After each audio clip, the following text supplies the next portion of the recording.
আমগো এলাকার মাইয়া ওর টান আমি টানুম না, তোমার এটা বুঝতে হইব তো। শুনুন আমার একটা কথা বলো তো, তুমি কি কোনো সময় মিমি প্রেমে টেমে পড়ছিলা?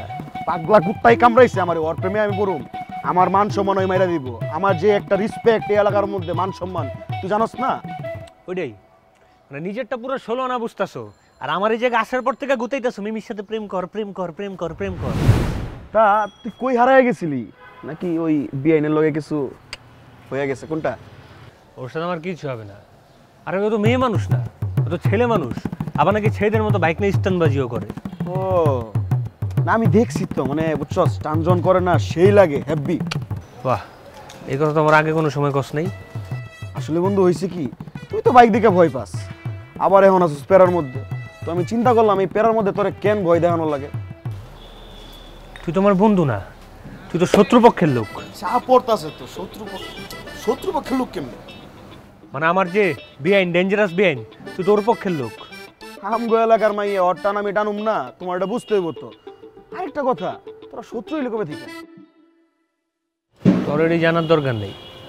ও মানে তলে তলে ঘন্টা বাজায়ও দিছ না? এই তোর মাথায় গিয়ে এসব কথা বলা ছেড়ে আর কোনো কথা ঘুরে না আমার কত।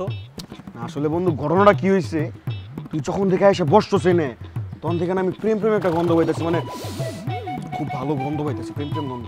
বাহ, তোর তো লেভেল আপডেট হয়েছে, তুই তো দার্শনিক হয়ে গেছিস। আচ্ছা মনে আমার একটা কথা বলো তো, তুমি কি কোনো সময় মিমি প্রেমে টেমে পড়ছিলা? পাগলা কুত্তাই কামড়াইছে আমার, ওর প্রেমে আমি পড়ুম?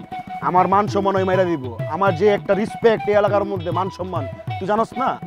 ওইটাই মানে নিজেরটা পুরো ষোলো আনা বুঝতেছো, আর আমার এই জায়গায় আসার পর থেকে গুতাইতেছো মিমির সাথে প্রেম কর প্রেম কর প্রেম কর প্রেম কর। শুই না নে ব্যাপারটা, তুই ওই লুতুমুতু টাইপের ছেলে, আমার ঝগড়াইটা ও এলো তোর উল্টা। তখন কম্বিনেশনটা না খুব সুন্দর হইব, এই জন্য তোর সাজেশন দিতেছি, তুই রিলেশনটা কর। অনেক জ্ঞান দিচ্ছে, আর জ্ঞান দিতে হবে না। জ্ঞান এই যে 20 টাকা, জ্ঞান কিছু ওই জায়গায় রাখা দে, নাহলে এটা কমে যাবে। শোন, আমার দেখলে কিন্তু বোঝা যায় যে জ্ঞানী মানুষ। আমি দিদা হাইটটা গেলে ওই যে জ্ঞানী মানুষ এটাছে। তোর তো কিচ্ছু নাই, কিচ্ছু নাই দেখাই, এই যে নাই, কিছু নাই, খালি ওইটাই এলাকায় কয়েকদিন তোর সাথে আলোচনা করছি, তো আশেপাশে মানুষ মিলে দেখা বুঝছি তোরা কি পরিমাণ জ্ঞানী মনে করে। বাবারে, জ্ঞানী গুণী মানুষদের সম্মান দিতে হয়, আমারও তুই সম্মান দিয়ে কথা বল, বুঝছ নাই? সম্মান লাগবে তো। হ্যাঁ, এলো সম্মান। পাড়া নামা, নামাইতে হবে কিন্তু পাড়া নামাও না। মানে এই যে মনে করে যে এখন যে আমরা বসছি, ঠিক আছে, এখন দুইজন লোক হাইটটা গেলে দেখবো যে দুইটা বন্ধু সম্মানের সহিত বসে আছে, ও তখন কেমন দেখা যেতেছে যে একটা বন্ধু আর একটা বন্ধু পায়ের উপরে ঠেং তুলা বয়ে আছে, বুঝো না? টাকা খাও বন্ধু, খাও, দাও চুমুক দাও। আরে এলাকার নতুন জামাই, কি অবস্থা তোর? আমি আবার এলাকার নতুন জামাই হইলাম কবে? নতুন জামাই যেতেছে আমার বড় ভাই।